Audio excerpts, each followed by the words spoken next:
I'm reading One Piece for the first time and I have thoughts and feelings about Skypiea. I read it all in a day. Overall, I really liked the concept of this like island above the clouds. I thought it looked really pretty. I can't wait to see it animated when I get to that point. And it's just really nice. What I will say is that at this point in time, with the information that I have, it feels a little bit self-contained. It felt like removed from, like, we just learned all this like extra world building stuff with the warlords and the elders and all that sort of stuff, and then it kind of felt like we went on this like thing removed from the world, like literally. And I think also because usually the other arcs have had like a connection through like one of the Straw Hats, either something to do with their backstory or we pick up another companion or character. So I just, it felt a little bit less connected than other stories did, but that doesn't mean I didn't enjoy it. I did 100% think we were going to find a shipwright in the clouds though. And I'm still not fully convinced that we haven't, because there was that weird moment where Usopp got up in the middle of the night and it looked like the Merry was being fixed. And in fact it was, because the next day it was like back to its original state. And we still don't know how that happened. So is there like a stowaway shipwright that's just been like there the whole time? Like just hiding on the ship somehow? I don't know.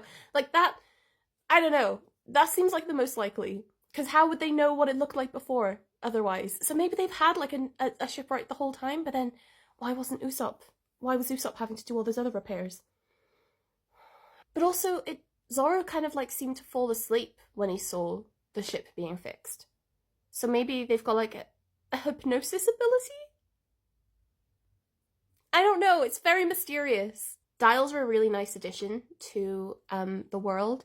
I like that they're a way for people to have extra kind of like abilities or enhanced abilities without devil fruits, which will be super handy for someone like Usopp. I like that he traded like a load of rubber bands for some at the end. Just perfect. Something I thought we'd learn more about and we didn't, because I thought the Straw Hats would be interested in how it works, is mantra. Because like the ability to sense different people around you and have that like heightened like perception just seems really powerful.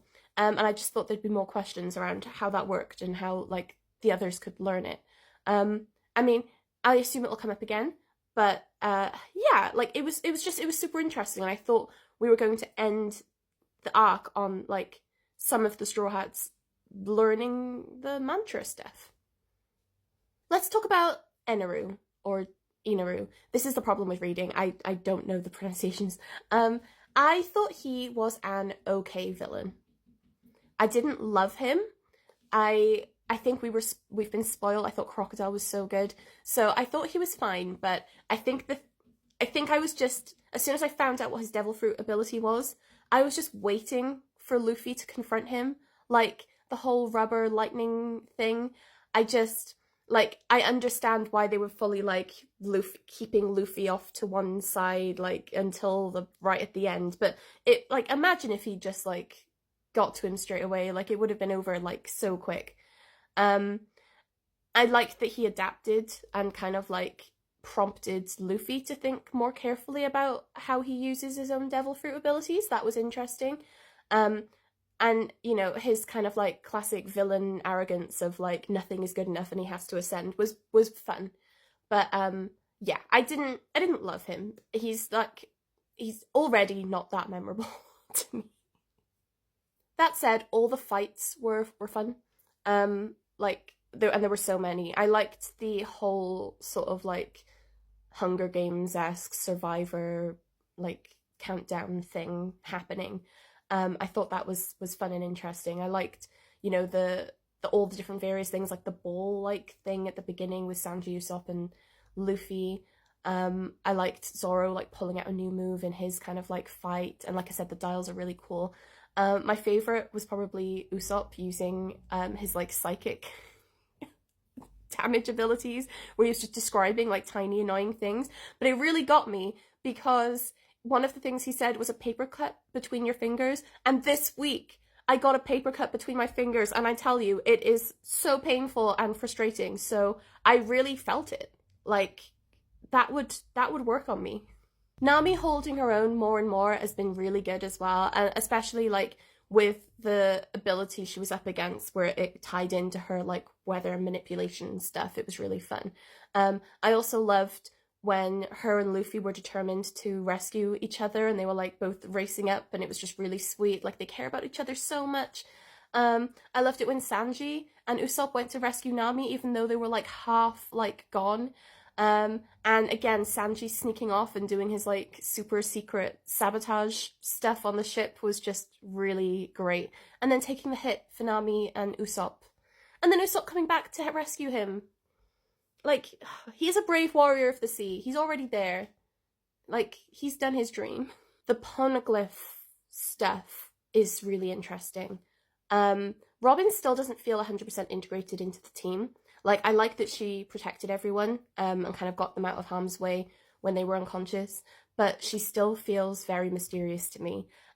So I like that her story seems to be tied into like a wider, like arcing thing with the poneglyphs, and the fact that Goldie Roger was involved in that as well is like really interesting.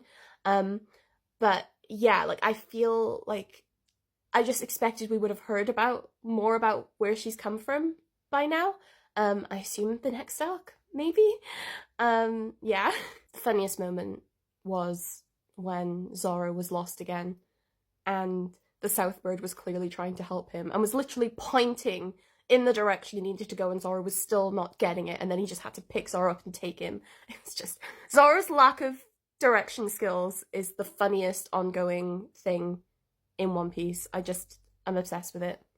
Actually, there's also a really funny other thing that stuck in my mind where Sanji and Usopp are going to rescue Nami, and Sanji very seriously just looks at Usopp and he's like, "For Nami, I am willing for you to die."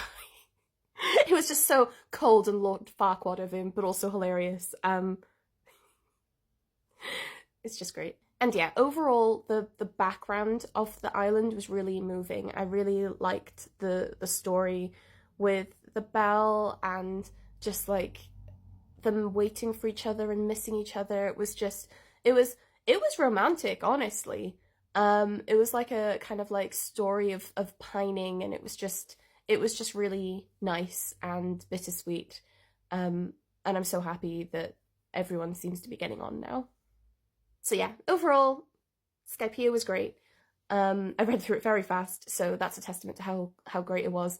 I'm excited to see how this can affect the rest of the world, because like I said, it just feels so removed from it at the moment.